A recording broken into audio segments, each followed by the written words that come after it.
Most people, when they come to Japan, usually have the destinations of Tokyo, Kyoto, and maybe Osaka in mind. And most people use the Shinkansen, or bullet train, to make their way down from Tokyo to the two other cities. But very few people decide to check out the city of Nagoya, which is a major stop on the Tokaido Shinkansen, when they really should. In this video, I'm going to show you all the things I did on one hot summer day in the city. Some were planned, others were not, and some were a bit crazy. But before I get into that, a little bit about the city of Nagoya itself. Nagoya, the capital of Aichi Prefecture, is Japan's fourth largest city and has a rich history that dates back to ancient times. The city's origins can be traced to the Heian period, which was 794 to 1185, though it gained significance during the Sengoku period, which was 1467 to 1603, when Oda Nobunaga, a powerful daimyo, unified much of Japan and established his base in nearby Owari province. In the early 17th century, Tokugawa Ieyasu, the founder of the Tokugawa shogunate, ordered the construction of Nagoya Castle, which became a key strategic and administrative center. The castle was completed in 1612 and became the residence of the Owari branch of the Tokugawa family, solidifying Nagoya's importance in the Edo period, which was from 1603 to 1868. The city flourished as a political and economic hub, known for its thriving commerce and crafts, including the production of ceramics and textiles. In the modern era, Nagoya became an industrial powerhouse, especially in the automotive and aerospace sectors, with companies like Toyota and Mitsubishi Heavy Industries based in the region. The city was heavily bombed during World War II, leading to significant destruction, but it quickly rebuilt in the post-war years and continues to be a major center for industry, technology, and culture. So, let's begin my intense day in Nagoya. First, I started off with a famous annual summer festival, which was quite near where I live. I've never been to this festival before, so it was great, and I didn't really know what to expect. I got there in the afternoon, and although the sky was overcast and it was crazily hot and humid, it was packed. They closed down a major street for the festival, so you could walk freely everywhere. As with most Japanese festivals, there was lots to do and see. There were plenty of games to play. This one caught my eye because of the colors, but I had no idea how to play it. There were plenty of yatai, or food stalls, with lots of interesting street food to try. How about some ice-cold pineapple on a stick? A perfect summer treat. There were also lots of traditional Japanese street food options like okonomiyaki and barbecued squid.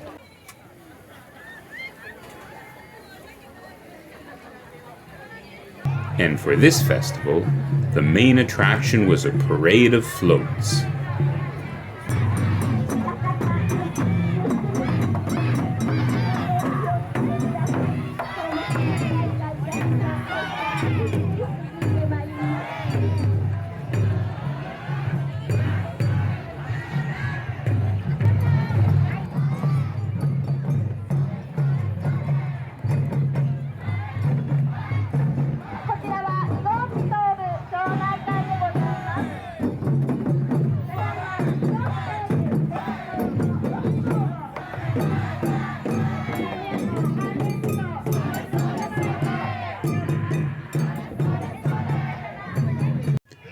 This one was my favorite.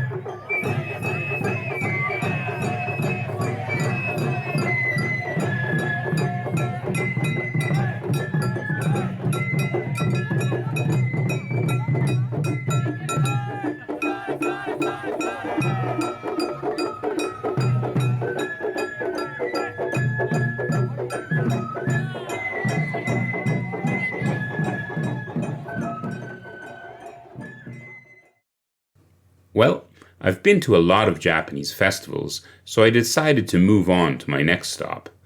It was really easy and cheap to do with the Donichi Ekko Kippu, a daily pass that covers both Nagoya buses and subways, all for only 620 yen. I headed off to the Osu area of Nagoya and went to a cool Japanese knife shop, Miura, that I've always wanted to check out. The shop info is in the comments below if anyone's interested. If you know anything about Japanese knives, you'll know that there are countless kinds and variations, and this shop has a great selection from knife makers across Japan. One of the staff speaks excellent English and was a great help. So, I decided to buy one to add to my collection. And luckily, I had these cool coupons from the city of Nagoya that I could use instead of cash. Maybe I'll make another video about these in the future. Anyways, I next headed to the most famous part of Osu and made a quick stop at the historic Osu Kannon Temple to offer a quick prayer. And then I headed to the famous shopping street area. There's a huge variety of shops here. Want some traditional Japanese outfits? How about a jinbei, great for summer and festivals? If you're really brave, you can take home some geta, or traditional Japanese sandals, though they're not for me.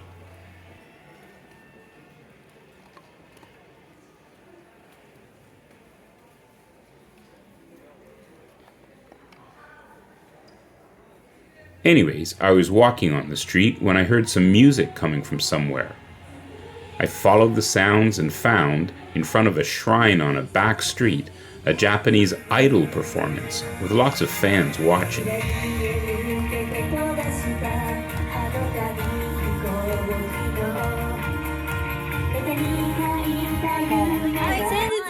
ね、私たち7月14日にワンマンライブがありまして、はい、なんと500人動員目標だったのが708人も動員することができまして、ありがとうございます。Well, YouTube has done it again and blocked their singing over a copyright claim, so this is obviously not the music they were singing to.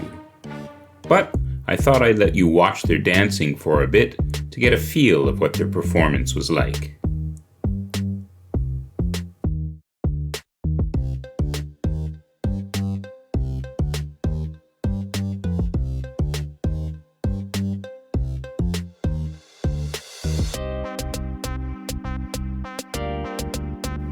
They were asking fans not to take video or photos, but maybe they thought I was a tourist, so they left me alone.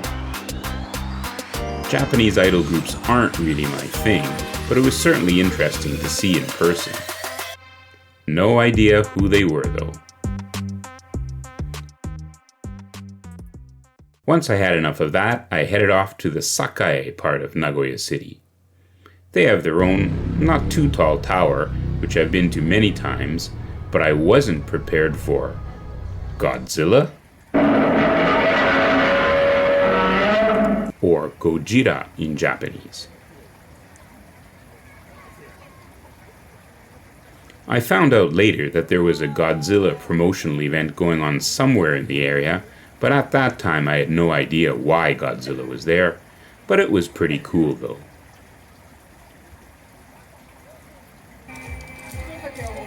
Dusk was falling, so I ventured around a bit more in the area, and by total chance came across another festival, with some pretty strange characters.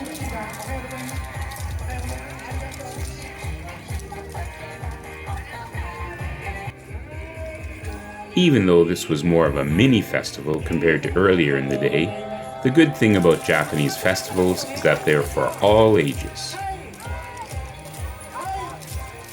From children to almost ancient people, everyone dances and sings and has fun.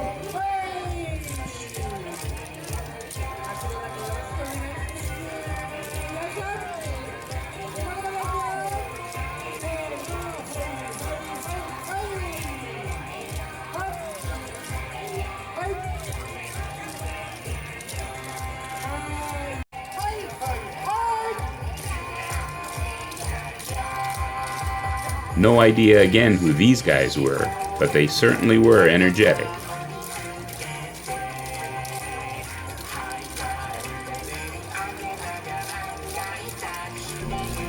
After a while, the whole thing became a bit surreal.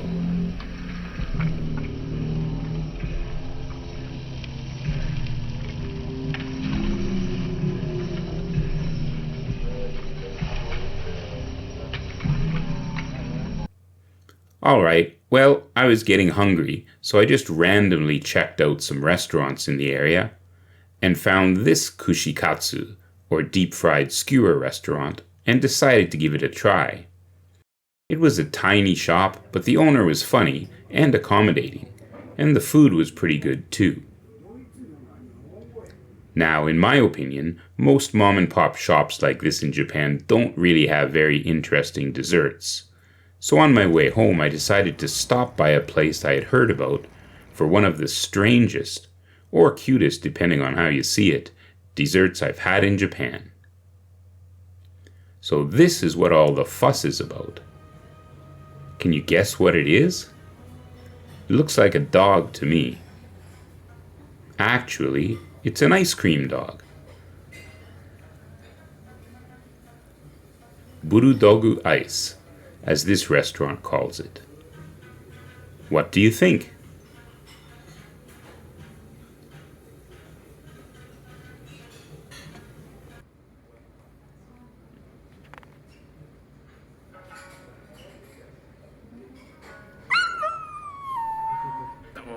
Looks pretty realistic to me. All the way down to the blood. Nah, just joking. I just couldn't resist. It certainly hit the spot and topped off a long and crazy day. There's really no limit with what you can do and see in just one day in Japan, and in this case, in Nagoya. Thanks for watching, and if you enjoyed this video, please don't forget to like and subscribe for more interesting tidbits from Japan.